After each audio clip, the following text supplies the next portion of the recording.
Psycho parents on paternity court. She says, you're the stupid one that signed the papers. I told you that wasn't your daughter. Really? I never told John and I never told Calvin. So you telling me that this man is just raising this little girl, but you've never told him this is your child? What? Mr. Calhoun was convinced that he's not the father of Miss Prout's child, Amaya, alleging that she tried to trick him into believing otherwise. Miss Prout, on the other hand, was sure that Mr. Calhoun is Amaya's father and claims that his denial stems from her decision to put him on child support.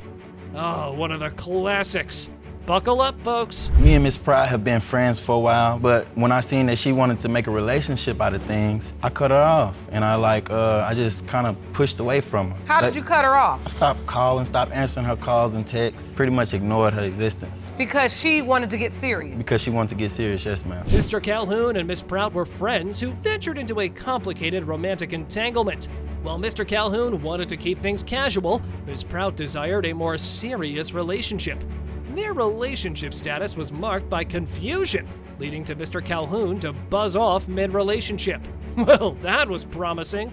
Just listen to what he has to claim next. I found out that she said she was pregnant. I blocked her on all social media and everything because I thought she was crazy. She called me and said that she had took fertility medicine to get pregnant by me, and she got exactly what she wanted out of me. Did you say that, Miss Prout? No, Your Honor, that was not what was. Well, the baby's conception added another layer of complexity to their already messed up relationship. The pregnancy news of Miss Prout wasn't accepted by Mr. Calhoun.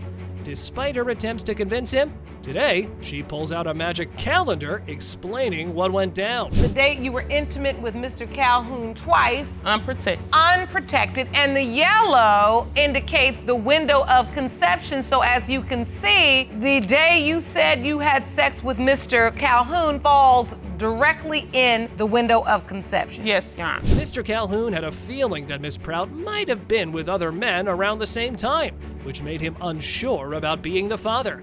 He talked about conversations and things on Facebook that made him even more uncertain and caused a lot of mistrust and confusion between them. Why you posting this pic if you said I was the father? You signed the birth certificate knowing you ain't the father, and then you changed her last name while I was still drugged up. Yeah. You a dumb blank. Yeah, And the only thing But now you standing here saying you the father. I don't know why you denying it. I know why he denying it.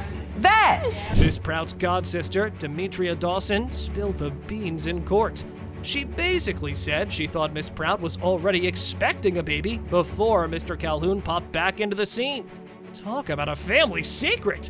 It was like she had a crystal ball or something, and she wasn't shy about sharing her thoughts with everyone in the courtroom. My sister was having unprotected sex with another man. Also, before he came into the picture, myself and also other members felt that my godsister was already pregnant. So when he did come into the picture, they had unprotected sex, of course. A week later, she took a pregnancy test. Consider him a possibility. Well, all the doubts had just one way to come to a conclusion, and that was the verification of the DNA results. Because no amount of evidence or claims represented by the plaintiff and the defendant were certain enough to determine who was the father.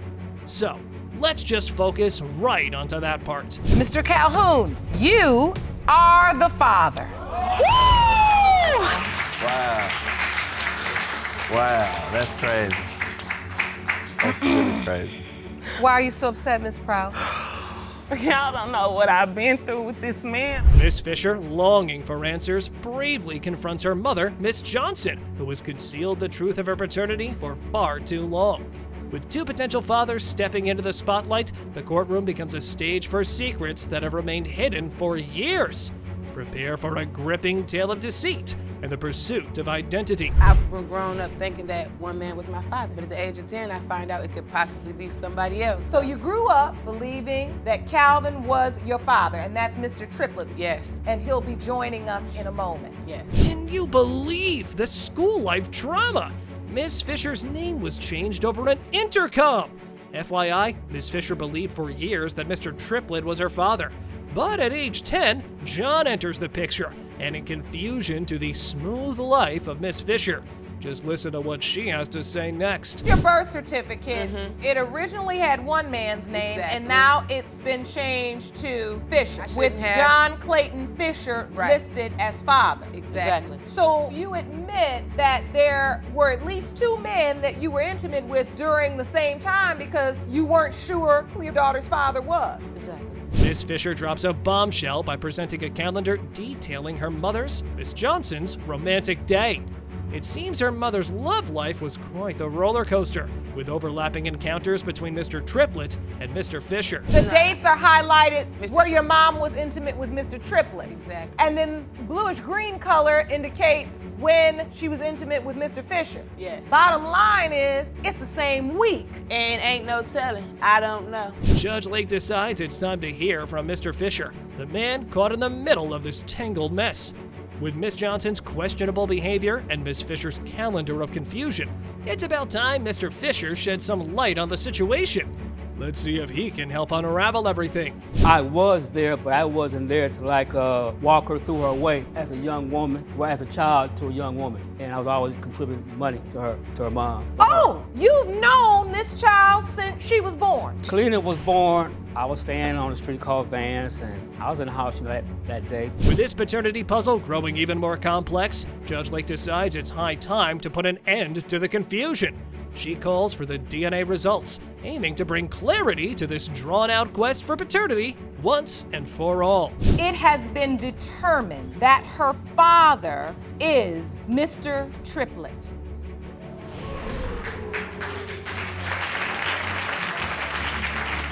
I still love you, baby. Buckle up, paternity peeps, for McDaniel versus Wells, as they both were facing quite a situation in their marriage due to doubts about the paternity of their 2 children. The husband, Mr. Wells, had expressed suspicions about the parentage of the children, causing significant strain in their relationship. Talk about true love in the air. We met, he was with his sister, and it was at a convention center, and he tried to get his 5-year-old to give me his number, and I was like, no, you asked. A 5-year-old? He called me friend. He called me friend. It was my nephew. I seen that she spoke with my sister and them, so my nephew knew her, so I asked my nephew to go. Your nephew was 5? Yeah, at the time. The couple met at a gathering when Mr. Wells attempted to get Miss McDaniel's phone number through her nephew. Well, that's one struggle he might not forget. However, our star couple eventually fell in love and got married. But that wasn't the happy ending, because the relationship began to unravel due to rumors of infidelity and doubts about paternity. She was like that Megan is the thought of the place where they work at. But this is your wife she's talking about. Yes. So she just decides she's gonna call you out the blue and tell you your wife is a thought. I mean, well, not out the blue, but she heard that she was pregnant, so she was like, I just want to let you know that might not be your baby. Oh, so she was warning you. Yeah. Miss McDaniel ended up pregnant, and there were rumors of her infidelity. Mr. Wells heard these rumors from his ex, who claimed that Miss McDaniel might not be faithful.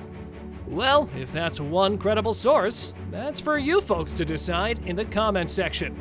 Anyway, back to the hearing. She's been sneaky on the phone. Miss McDaniel starts acting sneaky. Yeah, she's covering up her text messages, erasing them. Oh, I delete my text messages. It's been a habit since I was little. I delete my texts every day at midnight, and I can admit to that. Now, I'm a straight shooter in this courtroom, Miss McDaniel. That really doesn't sound too good. You delete your text messages every night. Yes. What a sneaky move! How could she justify that?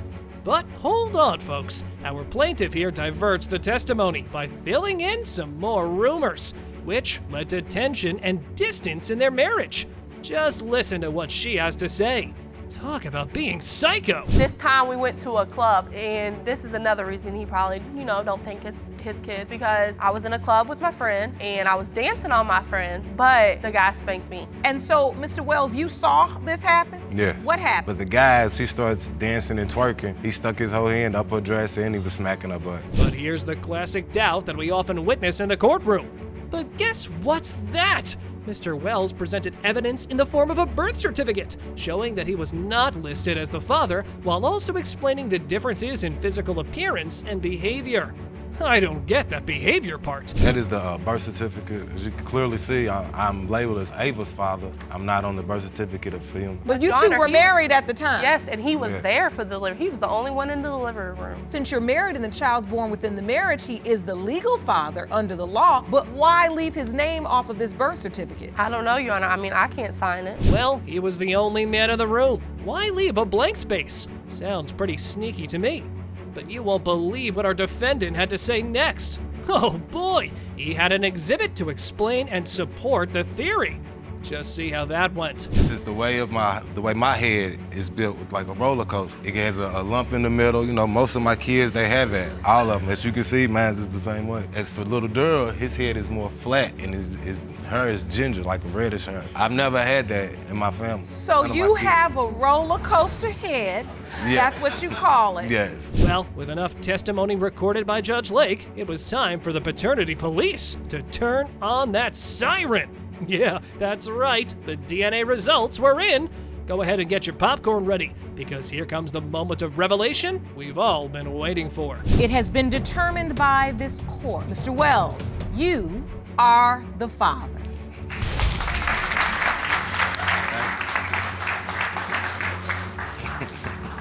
You look relieved. I am very relieved.